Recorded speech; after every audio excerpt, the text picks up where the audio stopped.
shower is supposed to make you feel fresh and clean, but on the Upper East Side, they are where I get the most dirt. And B's bridal shower tonight promises to be an absolutely filthy affair. The only two people left off the list, number 1, Chuck. All right, hello. Welcome back to another episode of 3 Gossip Girls, a Gossip Girl podcast. I'm Liz. And I'm Michelle. And tonight we are discussing episode 8 of season 5, All the Pretty Sources. Original air date November 21st, 2011, written by Austin Winsberg, directed by Sherry Nolan. Serena throws Blair a wedding shower. Meanwhile, Chuck and Dan decide to go out together to distract themselves since they weren't invited. Max blackmails Ivy, and Louis makes a decision that threatens his relationship with Blair. So we were separate tonight. Yeah. And I was very much laughing in this episode. What were you laughing at? Mostly how pathetic Paige is. The elevator scene specifically. Yes. As the Operation Tzatziki, which I feel so I just want to, use in my daily life. And then, of course, what's so funny is we watch on HBO and Liz is in the chat. We do this with our Discord fam. And my HBO froze. The HBO app sucks. I'm just putting it out there. I don't know if anyone else has issues, but every time and I put on Curb at night, it skips and we have to go out and come back in. It's a terrible app. I don't know if it's my Samsung TV. I don't know what it is, but it also skipped on me tonight too. And I had to kind of really quickly get back to it. It would not work in my living room. So I had to watch it in the bedroom, which is not bad watching from bed. No, but I'm I was in bed too and I was about to go to sleep. Yeah, imagine if Liz was here. We'd have to snuggle in the bed with the 3 cats and Gossip Girl. Yeah, it's nothing we've never done before. Right. Niles. Anyways, so what did you think overall of the episode? Because a lot of peeps in the chat thought it was good. I thought it was good. I was very entertained by it. I thought actually that the party, the shower, I was obsessed with the theme. Obsessed. And I think this is one of my favorite parties that we have seen. Me too.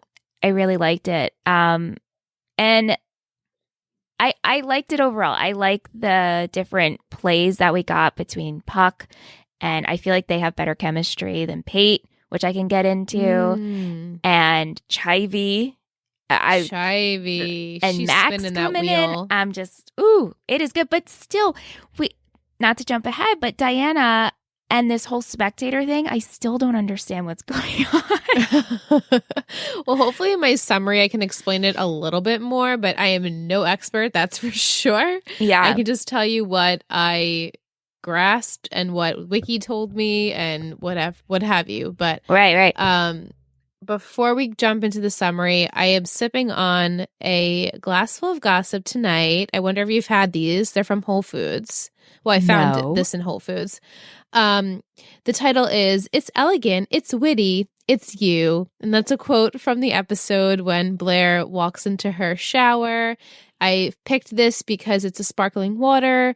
As we know, Blair is pregnant, so she's not drinking any alcohol. But I felt like this was very fitting because it's sparkling water with tea and botanicals. It has grapefruit, lavender, and ginger tea flavors in it. What is it called? It's just, the brand is called Sound. And this is just, I guess, the grapefruit flavor that has the extras. But it's cute and delicious. And they had a few different flavors, but I felt like this one was the most Blair. Oh, I'll have to look for that. That looks very delicious. Yeah, it's good. It's refreshing, as always. I feel like she would appreciate this, the flavors. Okay, so my 3 gossip words we had for last week: shower, given, doubts.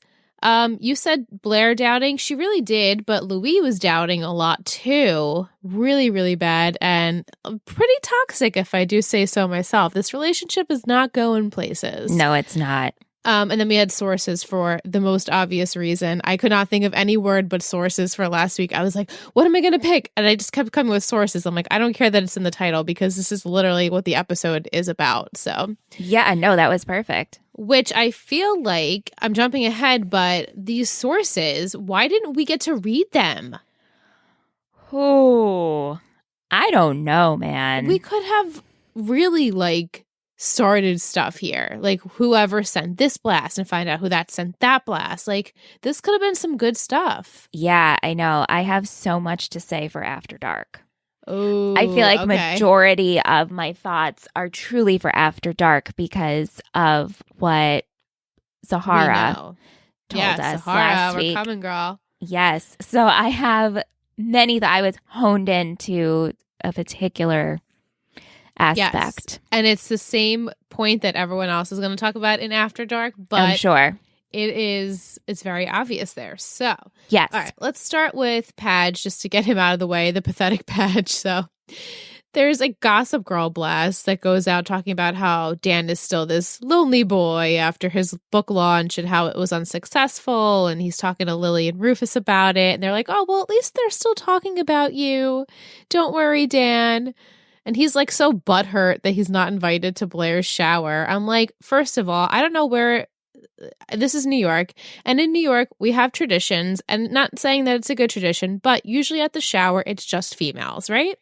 This seemed more like an engagement party. It did. It was like a mix of an engagement party, but also a shower, but also potentially maybe a baby shower. So Dan is not invited to this. He blames Serena for this naturally. He blames Serena pretty much for just about everything in this episode. And so he heads over to the one person in the world that can understand his pain, which is Chuck. Chuck Bartholomew Bass. Coming through. So we have a Puck reunited, and Chuck is like, I'll allow you to hang out with me for the day. He sees in the paper about Louis and Blair, so he's like, oh, I'll just appease Dan and we'll be in pain together. It's fine. So they hang out Chuck style, which of course is fancy food and fancy drinks and fancy marijuana and fancy ladies and The Matrix, because that's hysterical to me that The Matrix is playing. But actually, Chuck's not really indulging in these. He's just watching Dan enjoying himself, which is kind of funny. Now, as I was watching them throughout this episode, I just feel that, like Blair and Padge, they contrast so well. And Chuck and Padge contrast so well. And I am just so much more into them than I am with Pate, because to me, Pate is really boring. Looking back, they're just, and maybe it's just good old friendship, and that's bad because I really do appreciate good old friendship, but maybe their bromance is boring to watch compared to this because it's the unlikely duo. Right. I mean, that's exactly the point. I think Nate and Dan have more of an understanding and they're kind of more similar with things, and Chuck is just so completely opposite of pretty much most of the men of his age group. Yeah. It's like he's like an old soul sort of, and obviously we know what the vocabulary stuff, constitutional, like this stuff. We're still on the constitutional, guys. Still. He's just like an old timey. He's like an old fucking fart dude, and just but an old fucking fart dude. He's just like an old fart, but also he just doesn't give a shit, but he's trying to give a shit. So it's funny because Dan, who I feel like has a lot of emotions towards people, he doesn't really hide them. He puts them out hard on his sleeve. Chuck's like, oh, well, I'm not really like that. So they kind of have that good contrast. And I am enjoying it as well. I feel like they're both good for each other. They are. They're very good for each other right now. So as we said, Dan is going on and on and on, blabbing about Serena and how she's ruining his life. She ruined my book deal. She ruined my career. And Chuck's like, I'm sorry. Did you ever think that this is your fault? And I'm like, yes, Chuck. Yes, thank you. Thank you, Chuck. The words of wisdom. He's like, you're not a man of action. If you're a man of action, you need to take control of your life, and you're defining yourself as an outsider, so therefore you are one. And Dan's like, huh. So Chuck goes to walk Monkey, and when he comes back, this intoxicated Dan is nowhere to be found. So Dan actually heads to Blair's shower because now he's this man of action, and he's saying over and over in the elevator, "I'm a man of action." It's like a comical scene of him explaining to them why he's there, and all of a sudden he's like, "I don't even know who you people are." Like, it's just funny. So he walks into Blair's party, and he's about to he's like, I'm in the elevator. It's like, I'm going to tell this person what I want to say. And so you think he's going to go up to Serena and confront her about not being invited. But no, he goes straight to Blair and is like, why am I not invited? What did I do what did I do to you? I was there for you and nobody else was. And she's like, oh, like, what are you doing here? And then Chuck comes in because he's trying to save the day and try and get Dan out of there. And Blair's like, what are you doing here? Like, the two people I didn't want to come are now, of course, here. So Louis has to, like, kick them out. Right. She looks at him and she's like, make this go away. Yeah, make it go away. Have you watched You yet? I haven't. I'm dying to.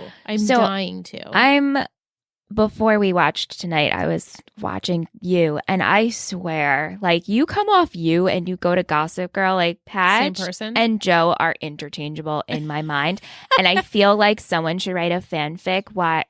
Because Padge is so bitter right now. That's how he ended up as Joe killing people, because that's just... Someone should write that. That theory has been exhausted on socials. Oh, has it? Because I don't look, you know. Well, yeah, I purposely, anything Gossip Girl Michelle stays away from. Right, so it's funny that they're like, oh my God, Joe and Dan are like the same person. This is ridiculous. It's so funny. Like, it's good. It's funny. It is very funny. Yeah. So Chuck gets Dan out of there, luckily, and they're sitting on a stoop, which is like funny. And Chuck's like, okay, I know what's happening here. You love Blair. And a drunk Padge doesn't admit to it, but also is thinking about it, but also is like, is he sure? Maybe he's not sure he does. Like, maybe he doesn't even realize that he does. And now he has to think about it. He's like, wait, nah, I can't be in love with Blair. And Chuck's like, well, it doesn't matter anyway, because she followed her heart and her heart led her to Louis. I'm like, yeah, she really followed her heart on that one. No, she forced her heart. She forced. She forced her heart. She went where the ring was, and that was it. I just can't believe we're actually went there, because I feel like me and you were, we were on the pear train by ourselves. I mean, we had our listeners and we're like, pear. And honestly, deep down, I'm like, I know, we are really we're creating this world. And the fact that Chuck says this to Padge, and Padge is like, I don't love Blair, but I can't believe we actually did this. I know. We're still doing it. It's like I'm still shocked. Talking about it. It's crazy. I'm shocked. Yeah. But Chuck pretty much says, like, it's over for us. We're both on the outside. Like, basically, you have a friend on the outside now, which is like, all right.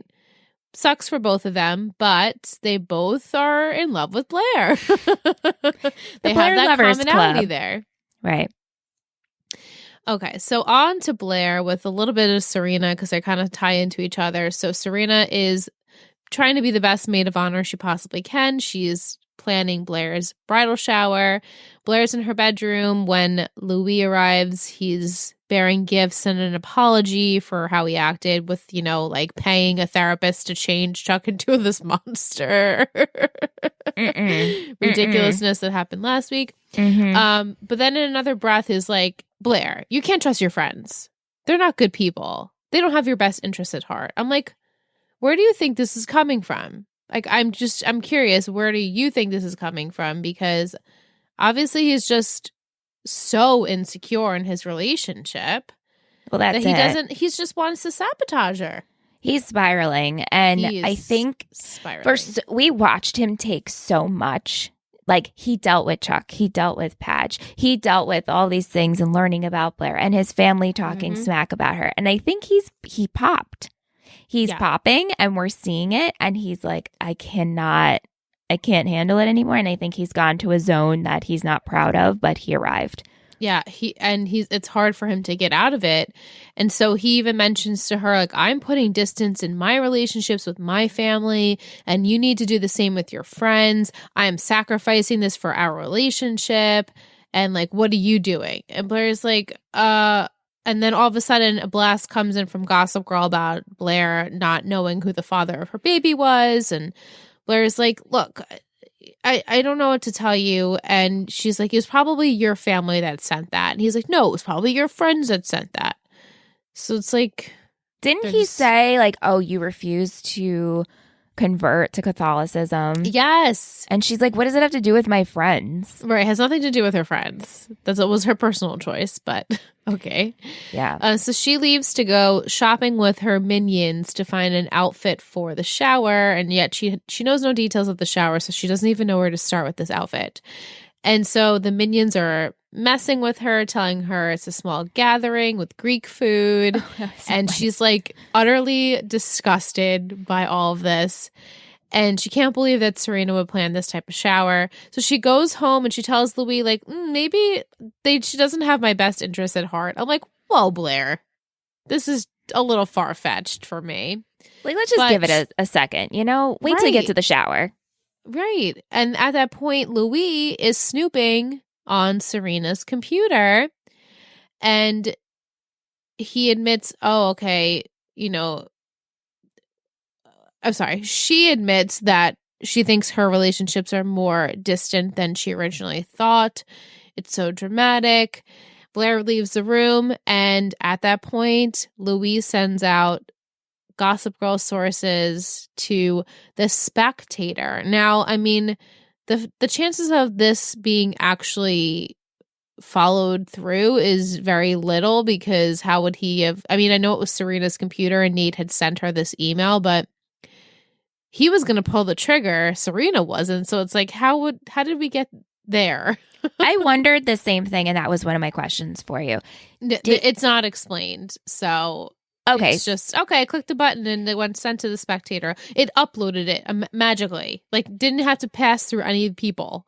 Like, it also surprises me because I would assume that Serena only has logins to her personal blog on the Spectator, a small section. There's no way she has admin permissions. You know what I mean? She has blog permissions. That's it. So for this to have gone through and so simply, I don't know. It's a little. Yeah, it's far-fetched. Yeah. So they head to their shower to the Vanderwoodsons, and as we said, it's super cute. It's Tiffany themed. Everything is Tiffany blue, and the servers are dressed like Audrey Hepburn, and Blair is so happy. She's delighted to see that it's not a trash shower that she thought it was going to be. And so Serena makes this really sweet speech about Blair and her relationship and how much she loves her, and she's so happy she's getting what she wants. And then it makes an announcement that all of the women at the event are getting little Tiffany boxes. And when Serena says to open them, there will be a ring in one that someone will win. And spoiler alert, it's Chivy. You know what? Where was Eleanor and where was Dorota? And where was Lily? Lily says, oh, she couldn't make the shower. They never even said where she was going to be. I didn't even catch that. Because Lily was setting it up, so in my mind, yeah, she's Lily like, was I there. can't even attend the shower I'm setting up. It's like, where are you? Where the hell was Eleanor? Like, why would Eleanor and Dorota miss the shower? I know. Dorota 100% should have been there. Eleanor, yeah, it sucks that they weren't, and they should have been, but I guess, you know, they weren't available or they didn't have the money. I don't know. I'll let it go. I will let it go. Right. But within a few minutes of the shower being underway, there are whispers and there is a blast from, I guess it wasn't a blast from Gossip Girl. I think it was just what was posted from the Spectator, and now it's being released and everyone's able to read all the sources that were sending Gossip Girl her information. And there are a load, like tons and tons of sources on there. So Blair gets pissed because she sees that everyone is talking about this and not paying attention to her, and they finally show her what they've been talking about, and she immediately goes and blames Serena. I did not like this. How do it was you snap so unnecessary on your best friend who has just put on this beautiful shower for you, and you automatically are going to think, oh, Serena did this? It's fucked up. And Serena's like, did what? Like, I don't even know what you're talking about. And then she explains it. No, it was Diana. And then says, well, and also Louise saw it. And so Blair's like, oh, shit. It was Louise. So very quickly, luckily, her gut reaction was to say, okay, I know it was Louise. So she confronts him about it, and he doesn't deny it and says, like, you know, I just wanted you to see that, you know, your friends were not good. And she's like, by sabotaging me, and also, like, it's our shower. Why wouldn't you want me to have a good time? You literally posted it during our special day. Like, this is fucked up. Not only sabotaging her and him, but sabotaging everyone. Everyone, all of her friends and family, whoever sent in these tips to Gossip Girl. And she says, well, look, even Beatrice was the one to send that blast about my pregnancy and, you know, the father of my baby. And so she's like, I can't believe that you would do this. And I think we need to spend some time apart because I don't even know what, like, the future of our relationship is. So later on, she has a sweet moment with Serena, and they're eating cake, and they're talking about Louis, and he's self-destructing. He is literally about to blow up, and she says, that, like, reminds me of Chuck. And funny enough, Chuck got, you know, crashed my party. And Serena's like, well, actually, he was just trying to save your party so Dan wouldn't make a spectacle. And Blair's like, like, I know. And funny. Serena's They're like, role reversal. Yeah. And Serena says, I can't believe you didn't notice that. Right. Because Blair is such in the mindset of Chuck is old. Chuck is his old ways. Yeah. Right. And then our final scene of the episode, we have Blair. She goes to the Empire and she watches Chuck take care of Dan, put a blanket on him. And she's like, you did change then. And she's like, you've been good this whole time, haven't you? And then that's where we end our episode. But it's like, oh, yeah. That was quick because last episode she was proving he wasn't changed. So right. Well, she caught on to that. It was all just him, you know, putting on an act. But he even says, like, you should not be here. Yeah. For a lot of reasons. Well, yes. But yeah, like a lot of reasons, as in, obviously, we know past history with them. Also, Louis hates me. Also, you hate me. Also, Dan loves you. Also, I love you. You know, it's like a lot of stuff weighted in this little, like, bubble of the three of them there. So yeah, that was a good part of the episode. Yeah. And we just have Nate and Ivy to talk about. So Nate, he's at the Spectator. His grandfather comes to visit him on a Saturday. And he introduces his grandfather to Diana, who we know that they know each other, but they have to pretend that they don't. And so Diana pulls William aside and she's like, why didn't you call first? I wasn't prepared to see you. And he tells Diana that, I guess, a particular news article highlighted Diana when really it should be highlighting Nate. That's their plan. And it's making her look like the celebrity and not him. So apparently this is not what they've discussed. So, but like, the goal is to reshape Nate's image through I don't this. know how the hell Diana comes about this. Yeah, but to reshape his image through a gossip magazine, right? What? I know it doesn't really make a lot of sense. I mean, logically, like I understand, like, for the plot, how it's going and, like, they're putting the pieces together, but I don't understand why this is a good thing for Nate. I think I'm missing that. I mean, we know Nate has nothing, but I'm pretty sure we could have gave him something else besides a gossip website. Right. And so he has invested in the Spectator, and he says he has the ability to fire her and basically, like, put Nate in charge if she doesn't turn this around for Nate. So he tells her she's got 3 days to turn Nate's image around and get the views to go to Nate. So she tells Nate that the board, quote, is going to fire her unless the Spectator gets more hits than Gossip Girl. So Nate mentions, okay, I have an idea. He calls Eric for help and ends up getting information from Jonathan about how he hacked into the Gossip Girl server a few years ago. And so he calls Serena and tells her what he found. And he sends her this email with a whole spreadsheet that he's like concocted with every single person that has sent a blast and all the blasts that have gone through Gossip Girl. And he's like, there are even so many today. And I'm like, wow, that's so many there. I really wish we could have read some. Also, why didn't we take more time to actually filter through and maybe see like, hey, who could Gossip Girl be? I know. What? Like, hello. This is doesn't make any sense. How are they hacking into Gossip Girl's server and still not positive on who it is? Also, how come no one has done this before? Right.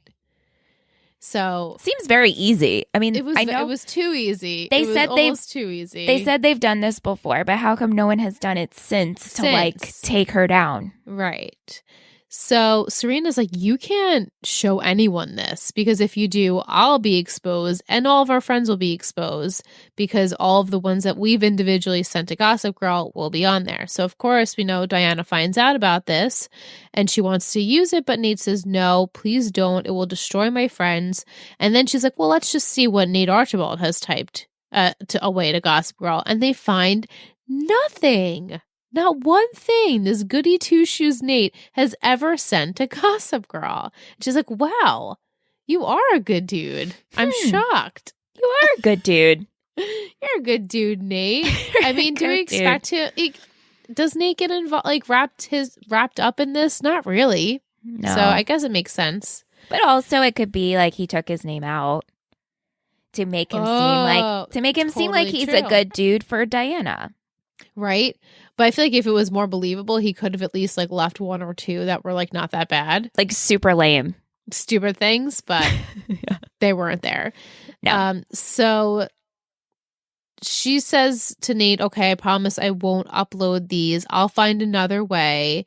So Nate's like starting to grow on her. And then I also had the idea of like, oh, last week she said we were going to be equals. And I was like, okay, what does that mean? So I guess him saying, please don't send this, she took that into consideration of like, okay, you're making the decision, I'll accept like that decision kind of thing. I still don't understand why she wants to take down Gossip Girl.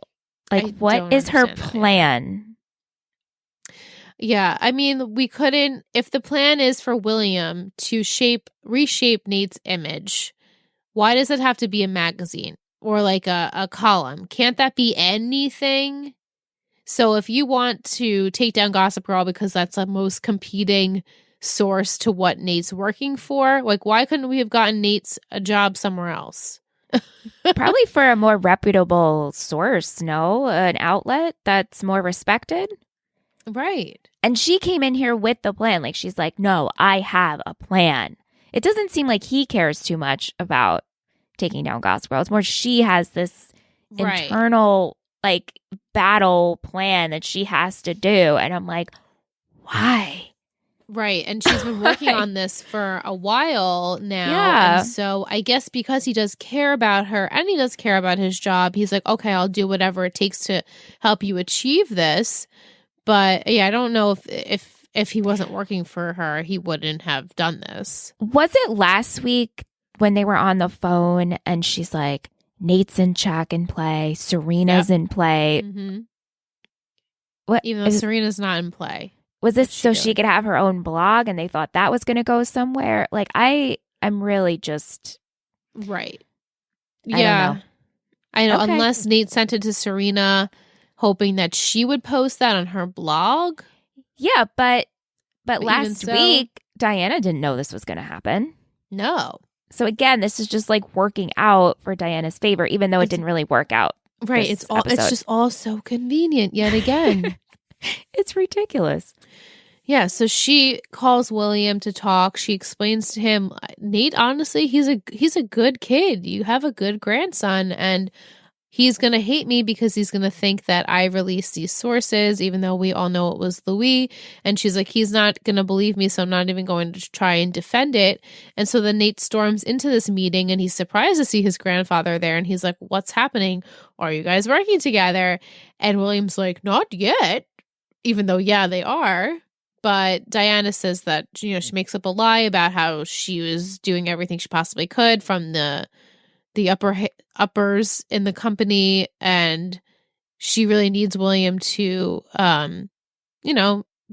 William tells Nate that he's there. He doesn't know why Diana called him in, but she says that she needs someone to invest in her because she's under a lot of pressure.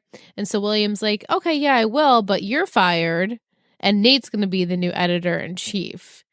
And, like, it's so cold because Nate is, like, watching her pack her shit, and he just, like, leaves, like, holding his grandfather's arm, like, out. I'm like, wow, that meant nothing to you. Okay. I know. Again, it's just, all right, we'll see what happens. Diana's not on the island, right?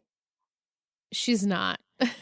Okay. You scared me for a sec because you hesitated. No, she's not. I was about to flip a We're not done with her yet. Ball. Oh, yeah. No, I would have, too. There's so much. We have to know the secret. We have to know. Yeah, so she's collecting her things. She's packing up.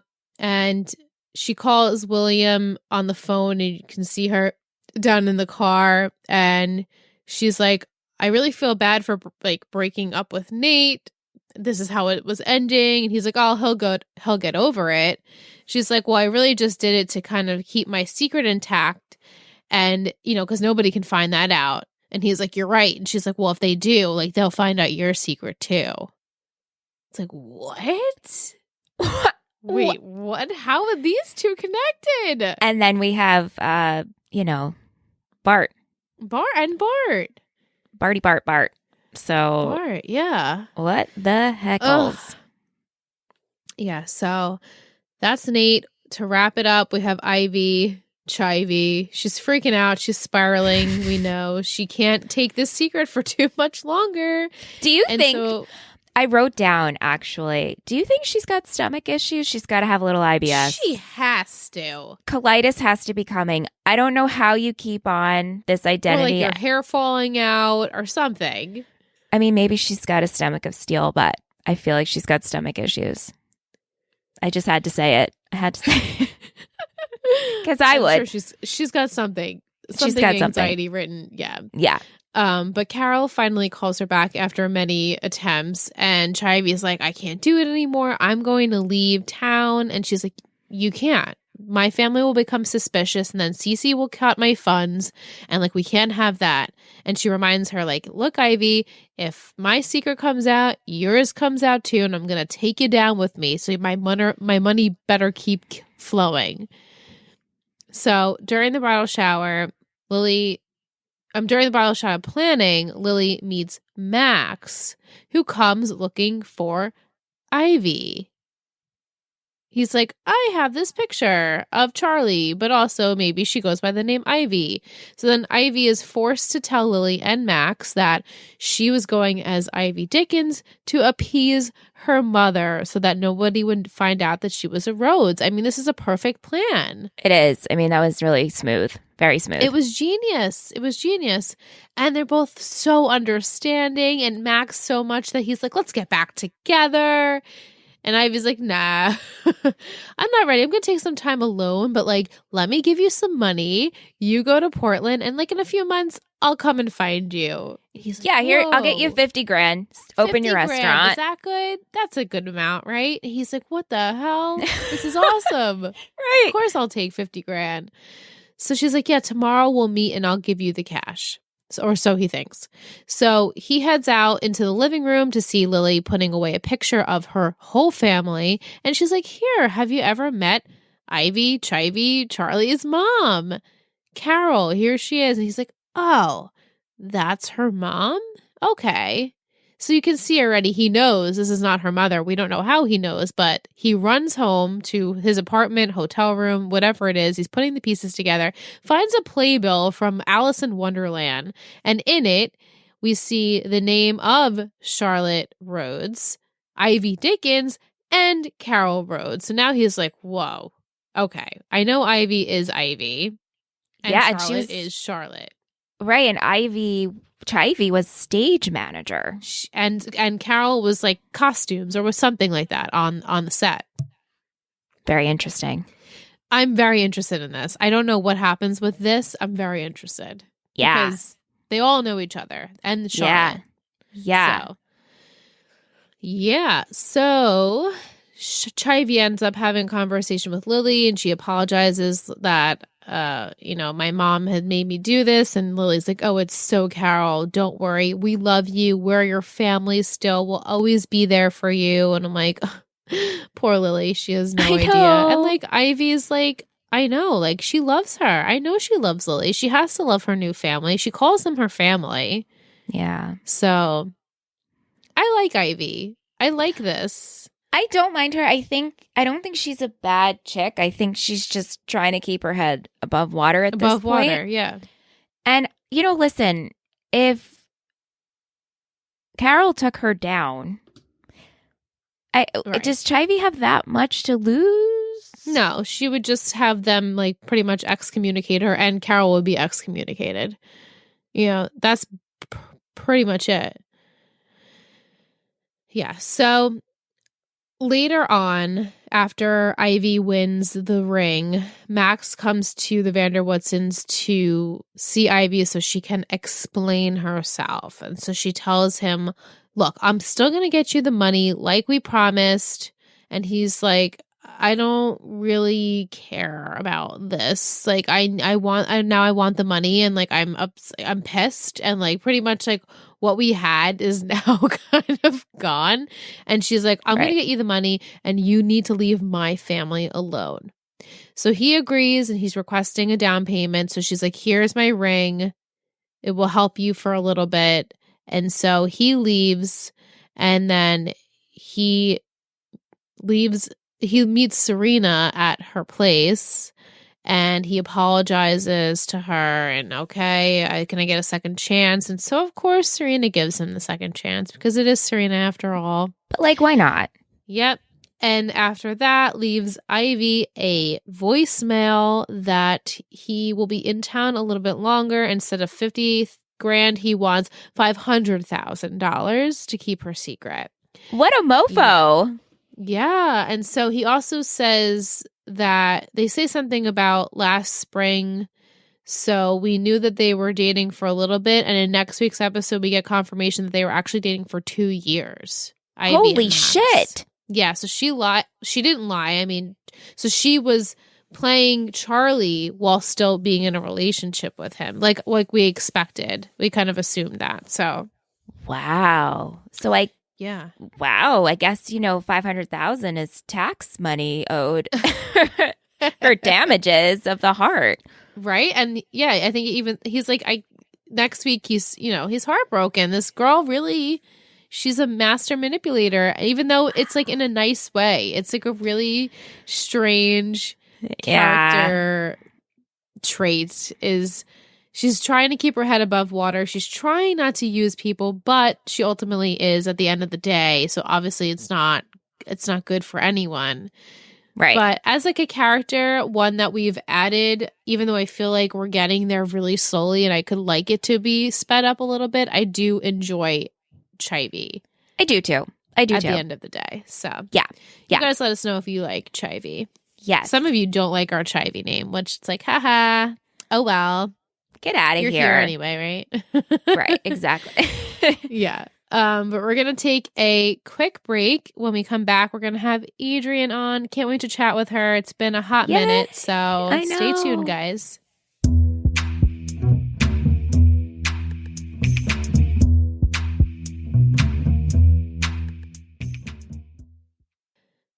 Okay, welcome back from break. We are so excited to be speaking with Adrienne. Hi, Adrienne. We've missed you. Hello. I've missed you as well. I've honestly just missed being a part of the podcasting world. It's been a long time. I know. So I'm really, really grateful. Well, tell our friends what you've been up to. I know you're renovating. You're doing lots of things in the house. So tell them a little bit more about that if you like. Yeah, to make a long story short, my husband and I bought our very first house. We live in Salt Lake City, Utah. We live in a really old home. It was built in the 1930s, and I have been the general contractor on the house. So we have done like a major renovation, major remodel. And so that has been my full-time job since February. Gosh, that's incredible. I love following. I look forward to, I see that little story pop up and I'm like, first thing I watch. Oh, that makes me so happy. It's honestly so fun and I've grown so much. It's been the most amazing self-development journey I've ever been on. I can share more later. Please. Maybe not on the pod, probably. Yes. But it has been incredible. So I'm very, very grateful. My life has changed a lot. I feel like I'm a phoenix rising out of the ashes in a lot of ways. I love it. But it's been a beautiful, beautiful transformation. That's great. I can't wait to see like the end result. I mean, whenever that is, I'm sure it's not. Unfortunately, like, it's coming soon. It's coming soon. Okay, good. Yeah, we're hoping by the end of the year we're probably going to take a break. So it'll be coming soon. Wow, so exciting! It's so that's exciting. awesome. That's so awesome. So when we last saw you, Adrian, we had you on for season 4. I'm misplacing, of course, what episode that was. It was the one with Tim Gunn. Oh, yes, with Jenny. Oh, my God. That was such a good episode. Jenny. Miss you, girl. Says no one ever but me. She adds her own element of drama. She does. Mm-hmm. Yeah, that was a good episode. This was also a good episode. You picked a good one. It was very like Gossip Girly, even though I picked the last episode because of Tim Gunn. I picked this episode because I was like, I am definitely going to be done renovating by October. Not done, but that's okay. I'm done enough to be able to like be on the podcast, which is good. Yes, we appreciate it. It still was a good episode for you to come on, and I want to hear all of your thoughts. Firstly, I want to ask you, what do you think about what's happening or what could happen or etc.? I don't want to say too much, but like Dan and Blair, there's obviously Dan, he doesn't want to admit it, doesn't know if he should admit it, doesn't even know if he feels that way in this episode, but Chuck thinks that Dan is in love with Blair. And I want to get your take. Do we like this Blair-Dan thing? Michelle and I are obsessed. We love Pear. We call them Pear. So how do you feel about it? Back when I watched Gossip Girl the very first time, back when it was like on real TV, I was obsessed with that pairing because it's so unexpected. But it's also like you put this, dramatic personality with someone who's like really down to earth, and it just works because it's so complimentary. I love it. Okay, she's on our I'm team. a big fan. Very much so. So I really, really like it. Okay, I'm so glad. And actually, Michelle, Will wants to know, do we think that this Pear story arc is like still back on, or are we pulling back with it? I think this, I said this at the top of the show, Adrian, that this was I really thought we were exaggerating this the whole time, this whole Pear situation. And the fact that we just kind of recognized it, I'm like, oh my gosh, the show is going there. I wanted it to go there. I wanted to hear it come out of his mouth, even though he didn't fully admit it. I think we're actually getting towards the end of this. I don't think we're going to continue too much because I want it. I mean, hey, it keeps happening, so I'll be grateful, but I don't think it's going to continue. Yeah. And Adrian, what about the Charlie Ivy situation? Do you remember your first initial thoughts when you first watched? What do you think about it now? Okay, I will be very honest with you that I have not watched any Gossip Girl episodes since the last time I was on your show. Okay. So I'm just kind of like, I love being on the show, but there are so many good things on TV that I'm just like, Gossip Girl's not at the top of my list. Of course. I hear you. Trust me. There's so much television in the world right now. Always. But I've actually never watched Friday Night Lights, so I think I'm actually going to watch that with you and listen to the pod, and I'm super excited about Come it. Be a guest. So, Come be a guest. Yes. I would love to. We could be newbies together and make predictions. I have friends and family who are literally obsessed with that show. And these people don't even like football that much. So I'm like, there's got to be different elements to this show that's pulling people in. Well, I'll tell you, I watched the pilot and I'm taking my notes and I'm just like, football, yada, yada, yada, yada, yada. And I'm like, Aunt watched it with me the first time. And we watched it 7 years ago, okay? And I'm telling him, and he's like, oh, yeah. He's like, and then this play happens, and football, term. And I'm like, shit, I don't know anything about football, so this will be really interesting. But it's so much more than football, but it's heavy football. Yeah. Well, I'm a huge, college football fan, specifically for my specific college. Yeah. So for someone who can understand football stuff, I think I'll probably like it even more. You'll be good. It'll be good. Back to your question about Charlie, Ivy, Charlie, yeah. I vaguely remember that. And then when Max pulled out that Alice in Wonderland thing and showed the picture, I was like, it all came flooding back to me, almost like a That's So Raven vision. I'm like, oh yeah, I remember this plot line. Super sketch. And when Max was like, yeah, you're going to have to take it from $10,000 to $500,000, I was like, whoa, buddy. Yeah. That's a bit much. This girl, in my opinion, just based off of this one episode, is that she doesn't have that kind of access. She is I feel like she's clinging just to be seen as someone who's important. Oh yeah. There's no way in hell she's going to be able to get her hands on $500,000. No. She's spiraling. I was asking Liz, I was like, she's got to have stomach issues. The stress that this girl, every week she pulls it off though, but it's coming. How many episodes has she been in? Oh, a bunch. This has been going on since last season. Yeah, last season. Oh, really? Oh. I guess right after we left you off, we introduced her and her mother, quote, and then we ended the season with us finding out that she's actually Ivy and not Charlie. And then since beginning of this season, so now the past 8 episodes, we're still doing she's pretending to be Charlie. So it's been a long time. Okay. And I'm ready for it to kind of come to fruition, let's go, because it's a little much. But I'm enjoying it. They're dragging it on. Okay. Yeah. Yeah. Yeah, but it's just nuts. It's nuts. What is your take on Louis and Blair? I think he adds nothing to this show. He's not cute. I don't know if his accent is real. It sounds fake. It's supposedly real. It feels like it's not. But maybe it's just his acting is so bad. I do not care for it. I was watching this episode and I was like, wow. I kind of feel like they were really grasping at straws here. Not a fan by any means. Liz, have you seen the whole series? No. Okay. But I know the things. Mostly all of the things. Okay.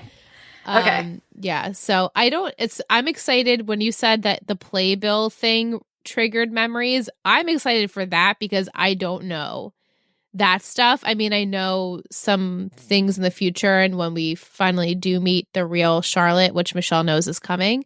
But I don't know how we get there. So this playbill thing, I'm super excited about. I'm like, ooh, a nugget. Yeah. It's here's finally a gem for you to hold on to. So I'm excited for that. But I have to put the pieces together each week of the things that I do know. But it's fun to watch it play out and see how it's going. The William stuff, I didn't expect grandfather to be partaking in this Nate stuff. I had no clue. Diana's whole storyline and what's to come with her. I'm like, how are we getting there? Do you remember her, Adrian? Because Diana, I still am like, what is your deal? Who are you? I vaguely remember her, mostly just because she's like a famous actress. Right, of course. Not necessarily like her plot line. Yeah. Like, I honestly feel like she's probably done now that she like got in the car and like left. I feel like Gossip Girl, I mean, maybe she's going to keep comes back. But she does? Okay. Told me, yeah. Oh, okay. I'm sorry. I might not be the best guest. I'm just like popping in for one episode. Oh, and I mean, have no context. No, And like, but here's the thing. It would be so Gossip Girl for her to leave. She has like, this character's gone, cut, bye, done. We have to, and this character, we know she has a relation to Bart because we found a picture of her in his files. So I'm like, how do you know everyone? Why were you trying to take down Gossip Girl? Like, I just... So I'm glad she has a secret. William has a secret. Right. What is this There secret? were vibes. Oh. Yeah, there were vibes, like, at the end of the episode about this secret. Yeah. And it's just like... It seems like their secret is connected. I don't know. And has to do with Nate. Yes. And Nate... And then she's like, she needed Serena for something. It's like, it's all very... Yeah, it's sketchy. Yeah. Super sketch. Let's go into a question from Jess. She says, were you surprised that Nate has never sent anything into Gossip Girl? I mean... Is that a question for me or for all of us? Go ahead and answer. I thought it was really sweet, to be honest. Yeah. Like, part of me was like, that's amazing. He's like true golden boy, right? And then the other part of me was like, well, what if he just like deleted them because he had access to them? That's what Michelle Like, thought. I had both thoughts. I'm just like, it could have been either way. And I wouldn't be surprised either way. Yeah. I also had both thoughts because I'm like, he either deleted to look really good in Diana's eyes because they're screwing each other, or he actually never submitted anything because what is he going to submit? He's a golden retriever. So, yeah. You know? Right. Right. And he doesn't usually betray his friends. Like, his whole story line is Nate the good friend. Like, he's just always the friend that's there for you, for Chuck, for Dan, for Serena, whoever. And he just sleeps around. Like, those are his two qualities. Right. He just sleeps around and he's a good friend. Right, exactly. It's not awful, actually. I mean, go Nate. Right. Yeah. Exactly. Michelle, what do you think Diana's secret is? Oh my goodness. I feel like if I had any inkling, I would have blurted it out. But every week I keep hoping we're going to get more, and we don't. And now we've known she has secrets, but now she even has another secret with William. Right. So is that secret the same secret though? No, but he knows a secret of hers and she knows a secret of his. They're intertwined. Right. And somehow Bart is in there. This better be a big deal, this Bart picture, because I am... If it's a flop, that's going to be really disappointing. Yeah, because I'm holding on to it and I don't let shit go, as our listeners know. We know. Yes. No, that would suck if it ended up being something like, meh, you know? Yeah. A little lackluster, but Jess doesn't understand why Nate needs to take over the Spectator. Isn't he a student at Columbia? She doesn't understand. A student. I forgot about that. It's like, and I said this before, but it's like a joke that it's like the writers kind of like just faded out college. Like, it just wasn't a thing anymore. Like, they just don't go. But it's like, okay, when they were in high school, they were essentially living their lives like they were 20. Right. So now that they're 20, they're essentially living their lives like they're 30. Yes. And it's like, they're just keeping true to the actual ages of these actors rather than their characters. Right. And that's the fantasy of it all. It's like, let's just keep it that way. So as much as we know that they are technically still in college, we'll just ignore the fact that we don't see them ever there. No, I forgot about that. I forgot college was a thing. Yeah, same. Jess also says that is she the only one that thought the outfits were hideous in this episode? I did not like Blair's dress at all. The dress that she wore? The sequins and the bow. With the bow? I liked it so much. I actually liked it. I thought it was bold, and I actually like Serena's dress. I liked Serena's dress too. You know what's funny, Michelle? I knew you were gonna like Blair's dress. How'd you know? Because it was bold. It was bold and it was orange. I just knew that you were gonna like it. But I did not like it at all. It had no shape. I did not either. I honestly didn't like Serena's dress either, personally. Yeah. Also, I just feel like if we're really thinking about Blair, right? And I know that they were like tricking her into thinking that it was like going to be a casual party and blah, blah, blah. But if I showed up to a Tiffany's party wearing that dress and not like an LBD, I'd be really upset. Good point. Right. Good point. I'm surprised no one kind of, well, I guess they were trying to trick her, but they should know Blair and be like, well, wear this or. So you'll be like the star of the show. Right. You know, everyone's going to be casual and you're going to be like the diamond. Oh, good point. Very good point. You know? Yeah. Did you like the shower idea? We thought that was so cute. I loved it. But I hated that Ivy/Charlie got the ring. I hated that. I felt so like she does not deserve that. I know. I was but like, also it's like, yeah. Like, but she had to get the ring so she could like give it to Max for all this like bribing. So I understand it's part of the plot line, but still, I just was like, yeah, I know. It was a little too convenient. It was way too convenient. Yeah. Definitely. I just want to ask you, Adrian, what are you thinking about Dan? Because last week he was on his book tour, which he decided to quit midway because nobody was showing up for him. And this episode, he was just kind of super pathetic with his, I wasn't invited. Get over yourself, dude. Like, who cares? Yeah. He's very hurt. So how do I feel about how he was? Yeah. I mean, do you remember liking, how do you feel about Dan as a character? Because I know he's not everyone's favorite. So I wonder what your take is on him. I know it's been a while. Yeah. No. And thank you for being so understanding of that. I feel like with most of the characters, it ebbs and flows, right? Like sometimes I really like Blair and then sometimes I don't like her as much. I feel the same with Dan. In this episode, I almost just had secondhand embarrassment for him or like felt sorry for him the whole time. And it's just like, I mean, I'm glad he didn't like sleep with the two women that Chuck like hired for him or whatever. Yeah, gross. But I also was just impressed that like Chuck was just gonna like go walk his dog. Yeah. I was like, you go. You fucking go. You've grown up. You are a real man, Chuck. Love it. Honestly, the only thing that like I absolutely have to talk about in terms of Dan and Chuck and their whole predicament is the fact that they watched The Matrix. I can't. Keanu. I can't get over it. Like, I was watching this and I was like, what the fuck? Like, I'm just thinking about the writer's room and they're like, yeah, okay, we're going to get Dan, we're going to get Chuck, they're going to be miserable, and let's have them watch The Matrix. Genius! Like, who thought?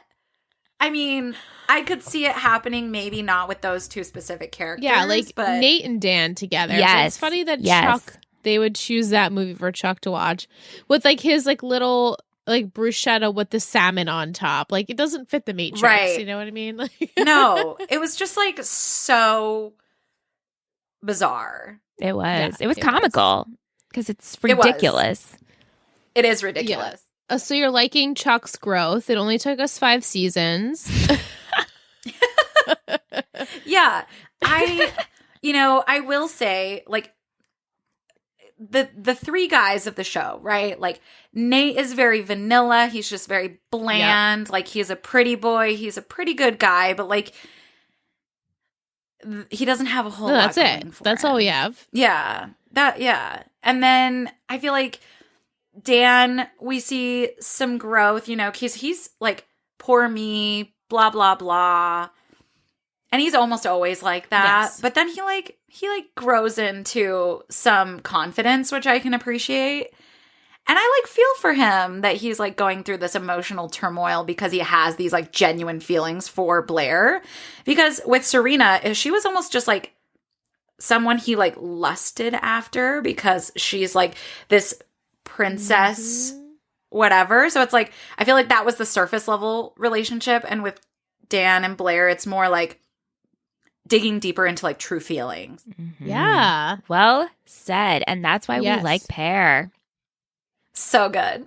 It's so good. Even with them watching those two on screen, especially when in earlier episodes they watched movies together, they had chemistry. Those actors had chemistry. And then you think about Padge with Serena and you're like, I don't know, for me anyway, they worked, I guess, but not like the fire level of the other two. Well, it's like Dan had like unrequited love for Serena without knowing her. Almost like, right. And then like Serena like almost felt bad for Dan. So it was just like this power dynamic that just didn't really work. And the same is true for like Chuck and Blair. They're both so powerful and so like charged that also doesn't work. And that's why this complementary force really works for Dan and. Yeah. Definitely. We have a question from Tish. We kind of discussed it, but she said, Adrian, obviously no spoilers, but how do you feel about Chivy and the whole situation? And do you think she genuinely cares for the Vanderwoodsons? Chivy. Oh my God. Did you guys come up with that? Yeah, of course. Yes. Oh my God. I think I might like that better than Padge. I love Padge, but Chivy is like too good. We're into it. We're very much into it. All your relationship like names are so good. I do not think she cares. I think she is like, gold digger is not the right terminology, but she's essentially, I think she's just there for the money and for, I think this episode specifically, it's just like her intentions are just, she does not care. I think maybe part of her wants to feel like a family, but in the end, like that very quick phone call she had with Mom, it's just like, it's too much. There's too much like pressure coming to like stay in and to be like perceived as this true like family member. And I think it's all motivated by money. Right. And the trust. Carol's is for sure, because if Ivy messes this up for her, then her whole trust fund money situation could just go out the window. So Carol needs Charlie to be like really pushing for this money to keep the money, I guess. So yeah, it's not a good situation. I don't know why Chivy just can't be like, oh, I want to go and live my life as, Charlie. And she'll just leave the vicinity. And wouldn't Carol still get her money? Right. But Carol said, they would get suspicious of that. So pop in. Wouldn't. Every couple of months, Like I think this could be handled. I think everybody could win if we just finagled it a little bit. But we wouldn't have this show. Right. There you go. Tisha's Michelle, why do you think Louis is acting so villainous lately? Because he's insecure. I said it in the first half. He's spiraling. He snapped. He finally snapped because this has been building. In the beginning, we really liked Louis. Adrian, we're like, oh, really? We did. He is literally, I was about to say, out of any character on this show, like I watched this episode and I was like, you are fucking pointless. Like, why are you here? I don't know how many episodes you've been around, but like, I wish you weren't. Yeah, he's been here for a long time. Yeah. And we met him so long ago. Like the beginning of 4, right? 4. And they went on a date and then he resurfaces. So it's like, whoa, for that callback. That's too much. He was okay, but we knew, like I knew. I'm like, you are not lasting. And he's put up with a lot of shit and he snapped. And right now I don't like him. I'm done with him. It's time. I'm done. Me too. Let's to go. Sayonara. Like that's it. It's Bye. boring. We've done it. Yeah. Super boring. And yeah. No. Yeah. I'd like to see Blair find herself without being with anyone. Like, let her just be the mature Blair we know she can be, because her sides are starting to come. Like, she was going well, doing well, and then now it's kind of like she's reverting back to high school Blair, because I feel like she's like, her back's against the wall and she needs to like fight Louis and fight for this life, even though it's really not what she needs. This is not what Blair should be doing with her life. Right. Even though that's what she thought she wanted, it's not what she wants. And like, let's not forget, we're 1920, so. Yeah. You have so much life to live. You don't need to be married to a prince at 19 years old. Yeah, we could do without that. Yeah. So unrealistic. Oh my God, yeah. Yeah. I mean, that's Gossip Girl. Yeah. Why do you think that William is trying to rebrand Nate? Now, Michelle, do you think this is like something he's doing in a positive light for his grandson, or you think he's got like an ulterior motive with this? He definitely has an ulterior motive. I still don't understand, and maybe I should just let it go, why we're going to rebrand Nate with The Spectator. Right. There's got to be a better company, more reputable source. But I guess because William has control of this now, so he can control the narrative.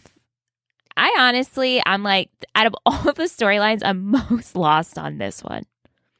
I personally, while you were saying that, Michelle, I personally was like, the writers probably were like, we've never, like, we just have to have something for Nate. So, like, let's go in this direction. And it's not landing well. Like, I think Nate's always been in the background of the main characters, right? He just like doesn't have a whole lot going for him outside of like his affairs and all of these women he sleeps with. And like there's even that tied into this plot line just to like stay on brand, I guess. But like, yeah, this is not interesting and doesn't make sense. Right. And it's like we were going to do that storyline anyway. We'll just throw Nate in there just to give him something. Yeah. But I don't trust William. No. Oh, no. Mm-mm. Right. I mean, when have we ever been able to? Every time we've met him, which we haven't seen him in a while at this point. Right. I guess it was like season 3. That's when the Trip and Serena stuff was, right? Oh, my God. I hated that so much. Yeah, me too. But every time we've like reintroduced him, it's always for something scandalous and negative, and he's trying to one up someone or something. So no. So Tish wants to know, for everyone, what are some of the best shower or wedding party gifts that you've received? I haven't had a shower yet, so you guys can go. If anyone is planning on going to a wedding, this is one of the best gifts I've ever gotten. Is from my husband's grandparents. We got essentially like a guest book. So whenever we host people at our house, they'll sign our guest book. And we've had that since we got married in 2013. And so we'll like read through it and be like, oh my gosh, this person visited us when we lived at this place and this is what we did. And it's so, so, so sentimental and so special and so cheap. Oh, that's such a good idea. Amazing. I am obsessed. And when Aunt and I move next year, I'm going to do that. Yeah, because like our place has being listed. We'll have to talk, girl. Yes. Okay. Yeah, but that I love that. I absolutely love it. And I want to do that for the next wedding or shower that I go to. I think for our shower, we got all the coffee things.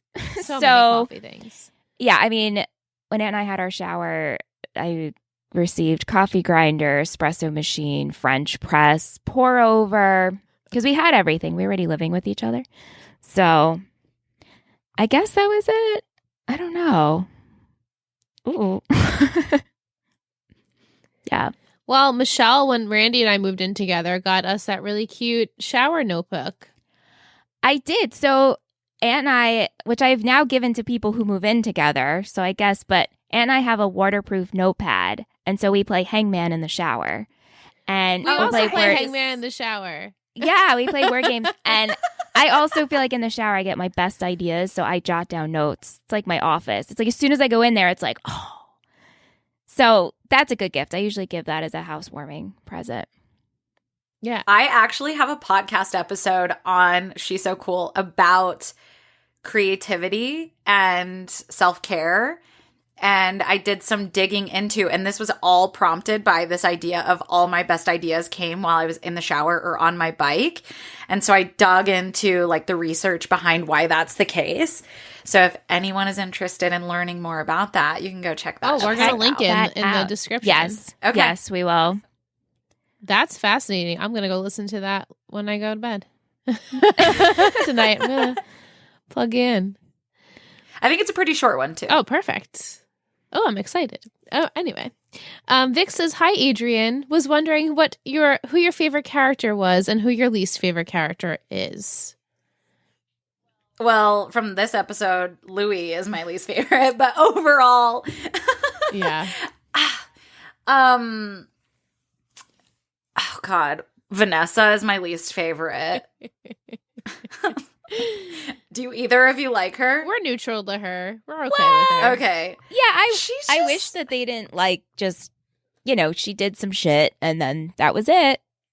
Yeah, what I hate about it is she's one of the only people of color on this show, and she had such an unlikable personality and such an unlikable storyline, and I really hate that. Yeah, they did her dirty. They did her dirty. They did her dirty. Yeah. In terms of favorite character, I think I said this last time. I'm pretty sure I did. Blair is my fave. She just has like big, powerful, bad bitch energy, and I love it. Yeah. Definitely. I love it. Yeah. So I guess Blair over Serena then was her other question. Not that we need to Always. We're not going to compare. Serena, but. I mean, I love Blake Lively as a person, but like I also feel like Serena is to Nate, like they're both just kind of bland. Yes. We also had this discussion last week. We keep getting this. Our guests keep saying this. Yeah. Did Liz freeze? I think Liz froze. Oh, I did? Is she frozen on your end? Shit, can you guys Liz, hear me still? Can you hear us? Yes. Sorry, guys. I saw my connection said it was unstable. And I was like, I wonder if I'm frozen. Oh, my God. All right. We're almost done. Yeah, so Vic also wants to know... she also wanted to know if Diana's on the island. I confirmed earlier she is not. And when do you think Nate will find out about his grandfather? 2 episodes. 2 episodes. Okay. So because I think next week, it's gonna come out more. Oh, she's frozen again. No, I am. Oh, she is. My God. I guess I'll wait. You can still answer. I could answer, yeah. So I think I'll just tell you. Yeah, okay. I think in 2 episodes, because I think next week we'll dive a little bit more into what they're doing, and then the episode after that, I think he'll start to realize. I hear you guys the whole time. Oh, good. Oh, perfect. So you heard my answer. Yeah, I heard your answer. Okay, great. And you're just frozen. Even frozen, and I'm not frozen on my end, but you guys say that. Oh, okay. Well, that's good that you can hear that us. Is good. I can hear everything. That would be a lot worse. Yeah. Perfect. Yeah. How many episodes are in season 5 and season 6? Are they shorter than the other seasons? No, so 5 actually has 24. 22. 24? Yeah. And 6 only has 10. So. Okay. I remember season 6 being a lot shorter. Yeah, 10. It's a 10 episode, like, quick sum up of what happens on the rest of the show. But which, like, shows nowadays are like 10 episodes. You're lucky if you get 10 episodes. Yeah. You're lucky if you get 12 episodes. Oh, right. Exactly. Right. So, yeah, that should be interesting to see the 10 episodes. What is crazy, this is too. The longest season. Yeah, but listeners have told us that the storylines completely change in the second half of this season.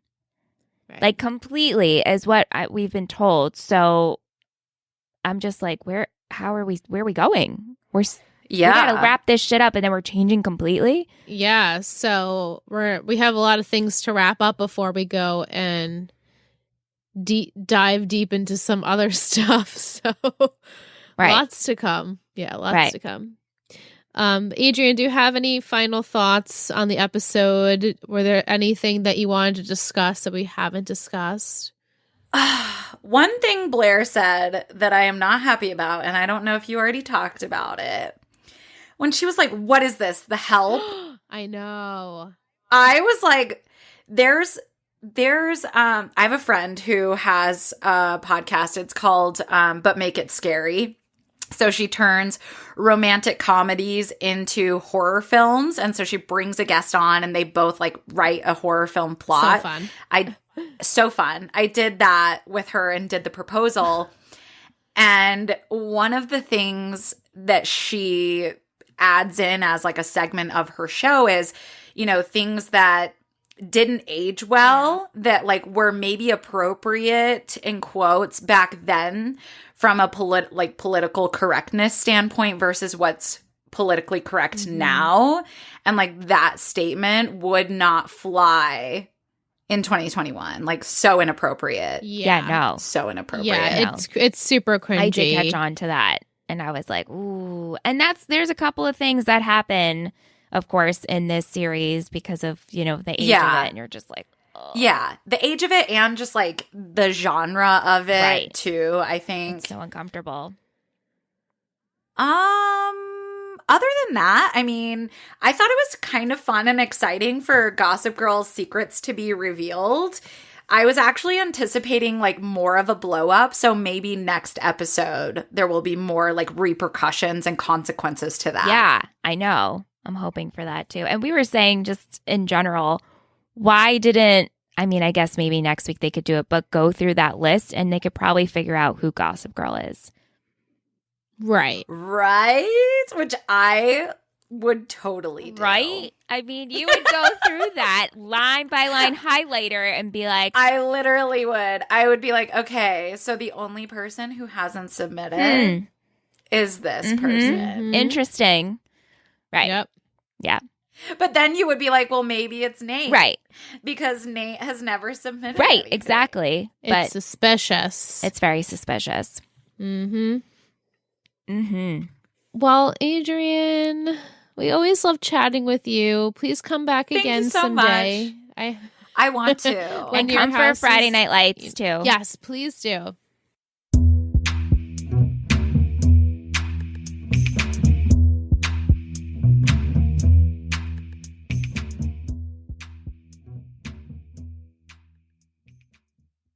All right, we just got done chatting with Adrienne. Always a pleasure. Like on my time hop, it popped up that I met her in person 2 years ago in Salt Lake City. Yeah, when you went to Utah. Yeah, and I got to meet her and it was on my time hop and I was like, oh my gosh, time goes by so fast. She's really such a special soul. I love her. Yeah, she's just a very warm human. She's awesome. Yeah. So thank you, Adrienne. Thank you. The episode's in the description if you guys want to check out the episode we were referencing.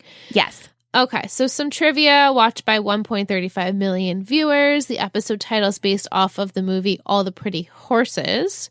The episode takes place on November 7th, 2011. I don't know where we saw that, but apparently somewhere in there. Okay. Tish had a deleted scene. There is a totally unnecessary deleted scene, she says, that takes place right before Carol calls Chivy back. Lily and Chivy have a heart-to-heart conversation where Chivy said she didn't sleep well due to all the nasty things Gossip Girl said about her. Lily assures her Serena is working hard to take down Gossip Girl, and Lily offers to help her take her mind off of things by suggesting she help with a party. Chivy declines, and then we see Chivy pick up the phone like we did in the scene in the episode. Huh. It's funny that Lily knows Serena's taking down Gossip Girl. Don't worry about it. You know, Tish has been giving us the deleted scenes. Yeah. I feel like we need to bring back some Tish tea. We need to bring back some tissues. We need tea. She's giving us some tea. She's providing. We got to start that again because I've always gotten joy from that. Absolutely. And you have too. So thanks, Tish. It's coming back. T. And it's like, oh, is that Tish's T? Yeah, like, exactly. Yes, Aunt. That's her. Yes, Aunt. We had some music by Givers, Slow Club, Feist, Z Avi, and Gautier. I had 8 headbands in So this did episode. Jess had 7, so we both counted 8. Lots of headbands at the party. I did like Chivy's just like simple long sleeve shirt with all the sequins on it, or studs, I guess. I thought that was nice. The gold one? Yeah, it was like tan with like gold studs. Yeah. I liked the dresses, so I'm alone with that.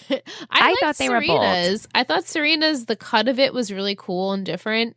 And the pattern was cool too, but Blair's was, I would personally never choose that. Well, I think for our body types, I could not wear a dress like that. I actually need a shape. I can't do just a no shape. And she wore 2 dresses that were shapeless. She did. And I think they're doing that on purpose because of the pregnancy thing. Like she's supposed to be wearing boxier clothing. So I get it. I really liked Chivy's dress at the event too. And her hair was really done up pretty. Did you have anything else? No. No. Max had a tan sweater and I liked he had the black elbow pads. I thought that was cute. Yeah. What about some quotes? Classic Carol. Just like that too. You really have been good this whole time, haven't you? Are you her minions or mine? Oh, yeah. I told you to get some ass, not to make one of yourself. So good. So good. You should live by that line. Yeah. Good job, Chuck. I had the line from the Evite. I believe it said Jean's okay. Jean's okay, yeah.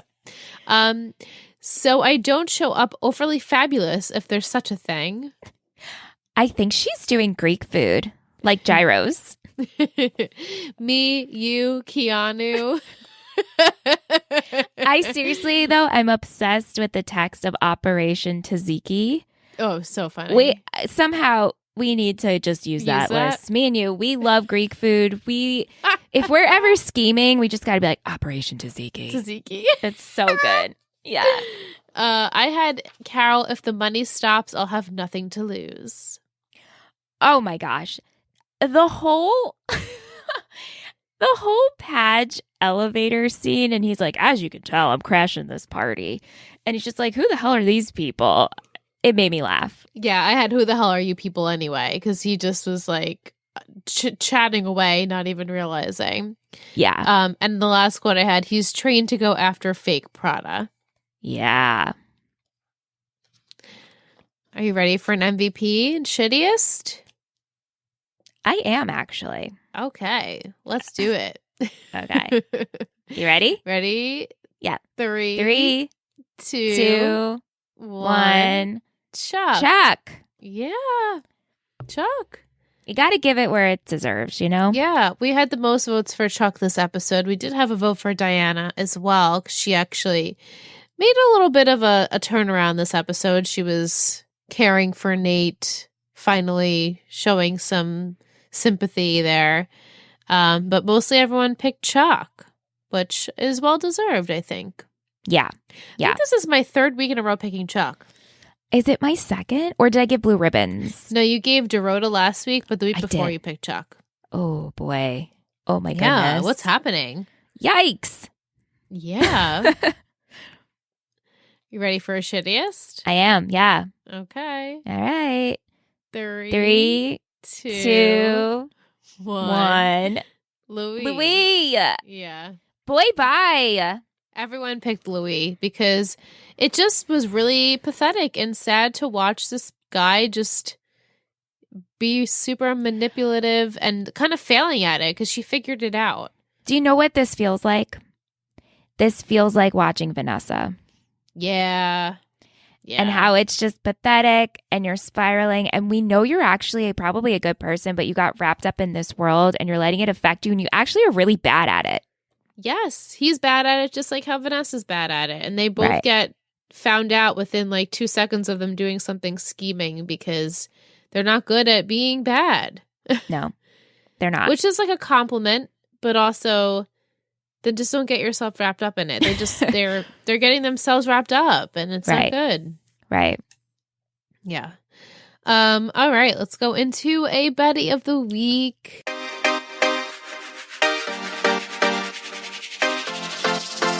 You're a total Betty. You're a total Betty.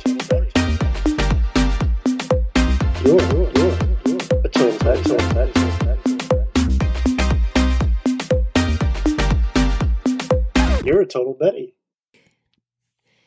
So this week I chose Nolan, who is a semi-new pledge to us. Super excited. Nolan. Hey, Nolan.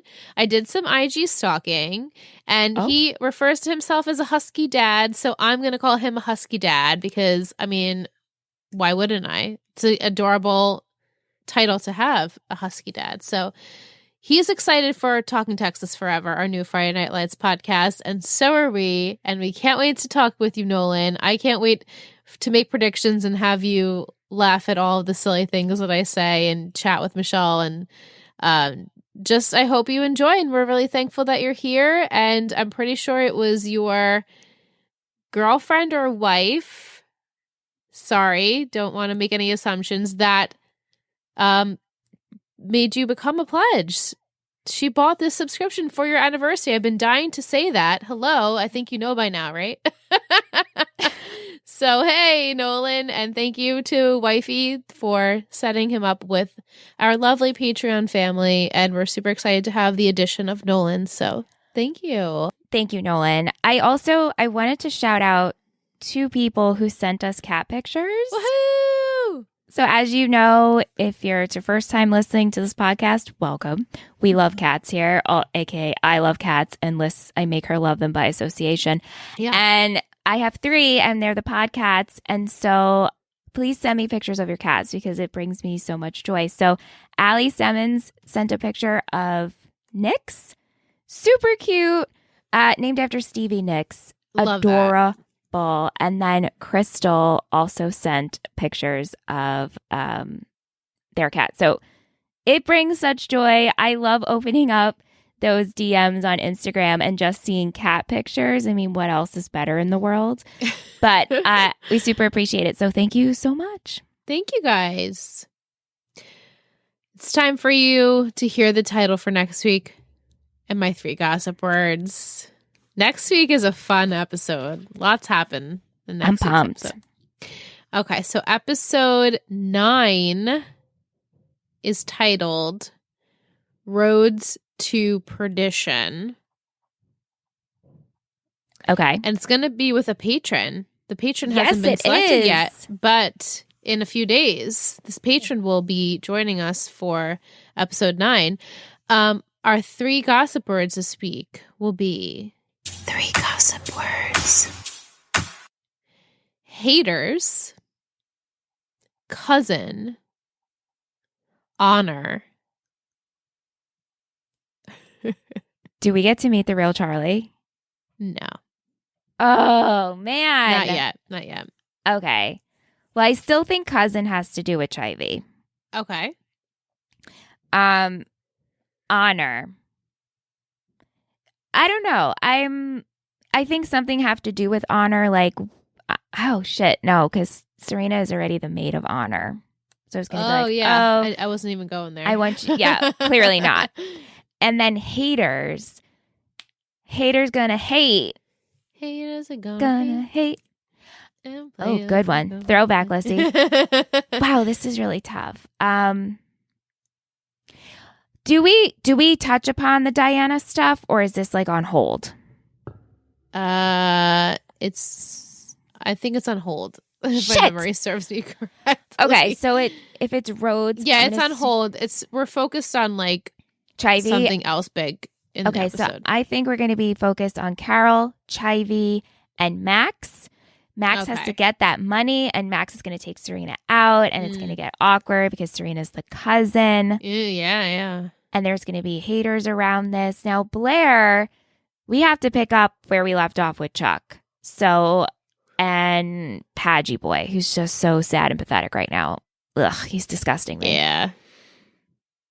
Yeah, I think it's going to be heavily focused on the Rhodes women. Okay. That's a good idea. Good thoughts. Yeah. What should we do for the emoji this week?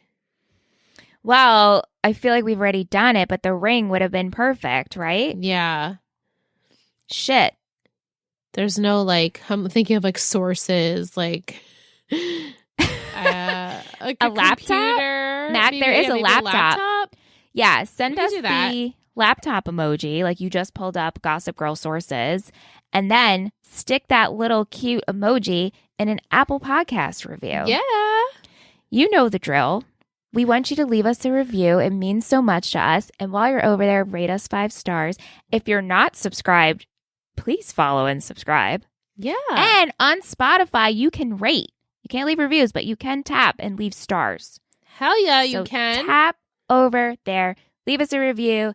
Helps the show grow. This is a really big way for you to help us. So we really appreciate it. And if you're interested in the other things that we do, check out our Patreon, patreon.com/Total Betty Podcast Network.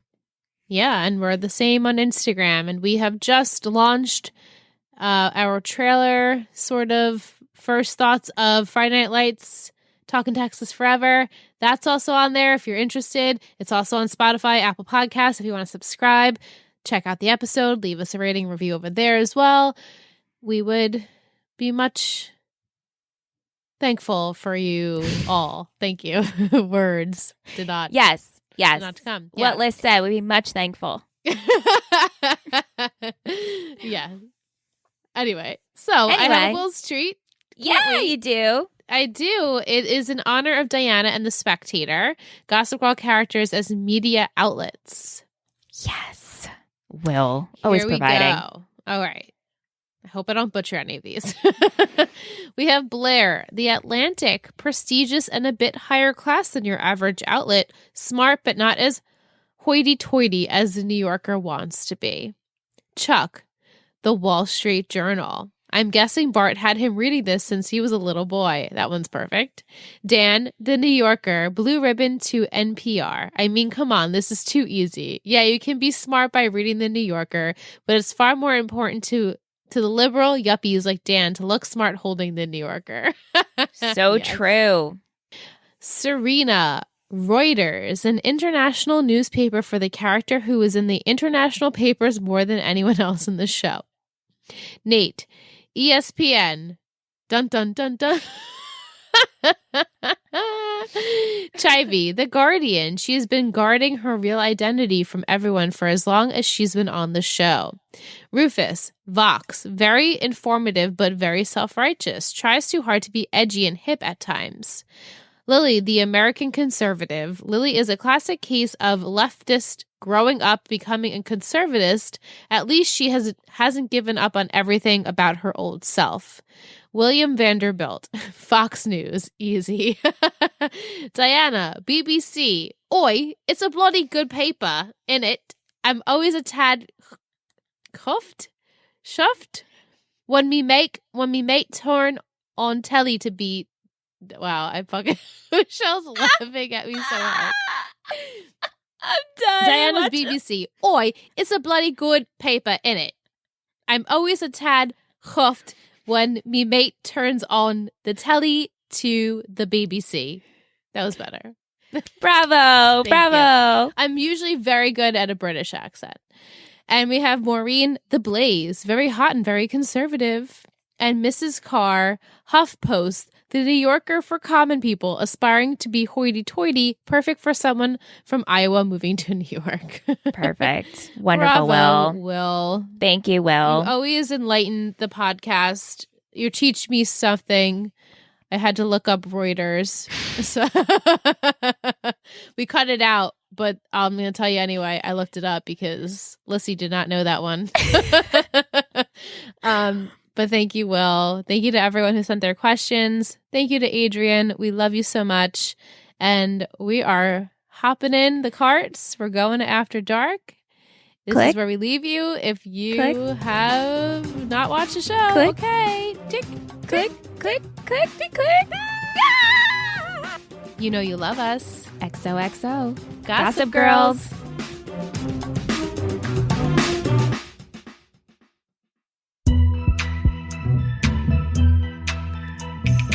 After Dark.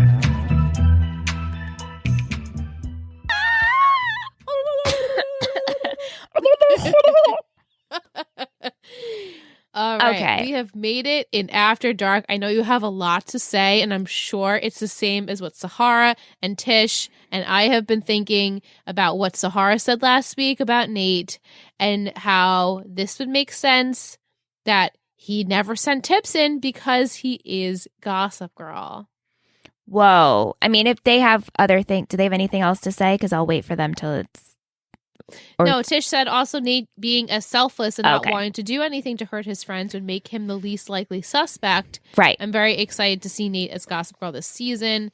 Adrian actually sent me a little stuff about how her thoughts on Dan. So she says when Dan was reading the latest Gossip Girl post of Rivers and Lily, the quote was, "Looks like Lonely Boy needs to change his name to Banished Boy," made her cringe. She personally can't imagine Dan writing that as someone who sees himself as a serious writer, although maybe this is from the perspective of the persona of Gossip Girl. Either way, this line was too cringy for her. She thought it was interesting from a plot perspective that Dan was super drunk when the Gossip Girl sources were posted to The Spectator, so he's essentially had an excuse for not having a reaction to the news. Yeah, that makes sense. I didn't even consider Padge anymore as Gossip Girl. I was just watching Nate. Yeah. It was so convenient for him to be like, oh yeah, I know how to crash the server. I know exactly who to call, which makes me think that they could have had Eric and Nate working together as Gossip Girl, something that they started together and just kept each other's secret. Then you throw Jonathan into there. It was just the way he just came up with that. We haven't seen Nate be so slick in a very long time with a purpose. Right. And it just worked very well if you look at him as Gossip Girl. Like, oh yeah, I can pull this up. My name's not in here. Either I took it out or maybe he even posted as like a different kind of email. You know what I mean? Or under a different name. Right. So if this ever got out, his tracks are covered. Yeah. I mean, It's more fun to look at Nate as Gossip Girl. Yeah, definitely. It doesn't make sense. But like you said last week, this episode actually makes sense for Nate to possibly be Gossip Girl. Yeah. So after Sahara sent her email, I had obviously already watched this episode and I was like, oh, wait, actually, this kind of makes a little sense just in this particular episode, though. Right. But before all of this, in all of the seasons, I can't really pinpoint one other time that Nate was suspicious like this. And I know they said, okay, in season 1, I think it was just season 1 that they were going to be Eric, and then it kind of got spoiled. So then they floundered with who they wanted it to be. And then season 4, they were deciding it was Nate. But also in season 4, nothing. Right. Like we said last led week. To that. It's just nothing. But this makes total sense. So I just couldn't believe how well that worked. Because it's not in Nate's wheelhouse for this to have happened. Like his character traits, I feel like is not something him not submitting it, yes. But him being able to access it and think like, oh yeah, I know exactly who I can call to get this to go. Mm-hmm. It doesn't track for a normal Nate attribute. Right. And the fact that he's allowing the Spectator then to take him down. Right. Right. Is it like, does he want to give up Gossip Girl? Like, is he ready for it to kind of be done so he can stop trying to like have his head above water all the time with people not figuring out that it's him? I mean, obviously, after all these years, I still haven't, but... Or he's just like, we'll continue because we're Gossip Girl and because even the blast that went out. sorry for the breach of, it doesn't matter. I think people will still tune in to see what Gossip Girl will say. Right. And it's funny that all of those tips were written as if they were posted on Gossip Girl. It wasn't like someone saying like, oh, I saw this person. It was like, hey, Upper East Siders. Like, it was like already those Gossip Girl blasts. Formatted. Like, I could never picture Nate ever saying anything like that.